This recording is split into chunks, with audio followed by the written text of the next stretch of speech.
నేను ఓ విఫలుడిగానే చనిపోతానని తెలుసు, కానీ ఆనందంగా చనిపోతాను. మీరు వైఫల్యంగా చనిపోవాలి, సరేనా?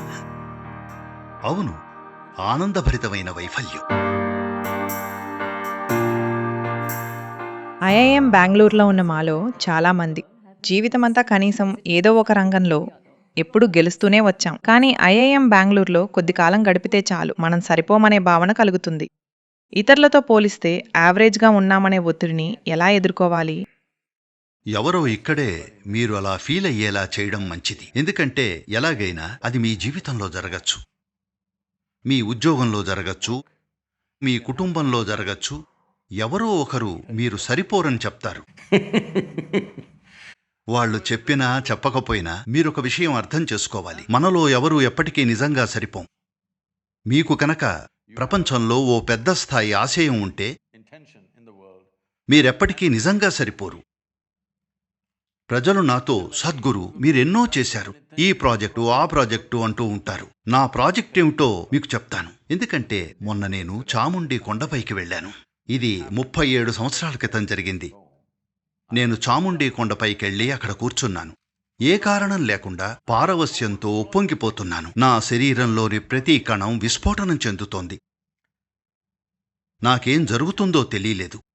నా అత్యంత సన్నిహిత మిత్రులతో మాట్లాడినప్పుడు వాళ్ళు, ఏం తాగావు, ఏం తీసుకున్నావు అని అడిగారు. వాళ్ళు అడగ్గలిగింది అదొక్కటే. నా సందేహాత్మక మైండ్ని అడిగినప్పుడు నా మైండ్ బహుశా నీకు పిచ్చెక్కుతోందేమో అంది. కాని నాకు తెలుసు, నాకో బంగారు గని దొరికింది. ఏ కారణం లేకుండానే నాలో ఏదో అద్భుతం జరిగిపోతోంది.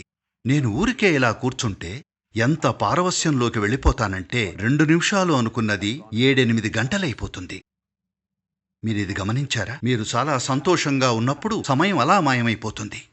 నేను ఊరికే కళ్ళు మూసి తెరిస్తే 8-10 గంటలు అలా గడిచిపోయేవి. ఆ సమయంలో నేనొక ప్లాన్ వేశాను.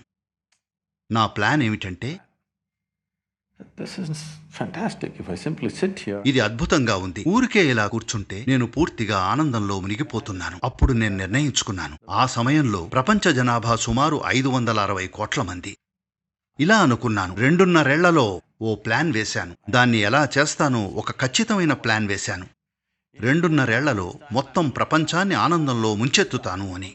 ఎందుకంటే దీనికి ఏమీ అవసరం లేదు, ఊరికే ఇలా కూర్చుంటే అది జరిగిపోతుంది. సరే, 37 ఏళ్లు. well, we might have touched. బహుశా మేము ఈ భూమి మీద 50-60 కోట్ల మందిని చేరుండొచ్చు. కానీ నా ఉద్దేశంలో ప్రపంచం అంటే అది కాదు. నా ఉద్దేశంలో ప్రపంచం అంటే ఈ రోజు 760 కోట్ల మంది. కాబట్టి నేను విఫలుడిగానే చనిపోతానని నాకు తెలుసు, 100%. ఇంకా నేను చేయాలనుకునే మిగతావి నాకు తెలుసు. చేయాలనుకున్న దానిలో బహుశా 10-15% కూడా పూర్తి చేయలేనని తెలుసు.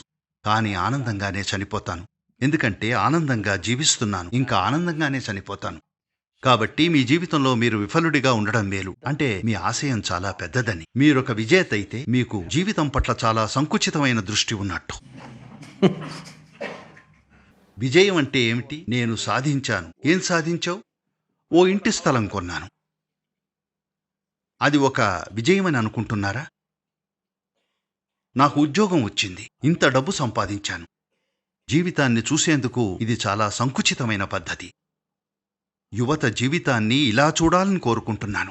ఈ జీవితకాలంలో చేయలేని ఒక పనిని ఎలా చేయగలమా అని చూడాలి. ఓ, మరి దాన్ని పూర్తి చేయకపోతే? ఒకవేళ మీరు ఎడతెరిపి లేకుండా పనిచేసి అయినా సరే మీ జీవితంలో ఆ పని పూర్తి కాకపోతే దానర్థం మీరు విఫలమయ్యారని కాదు. దానర్థం మీకు గొప్ప ఆశయం ఉందని. అదే దానర్థం. మీరు ఓ వైఫల్యంగా చనిపోవాలి. అవునా? అవును, ఆనందభరితమైన వైఫల్యం అంటే గొప్పగా చేస్తున్నారని అర్థం. ఏదో దయనీయమైన విజయంగా కాదు.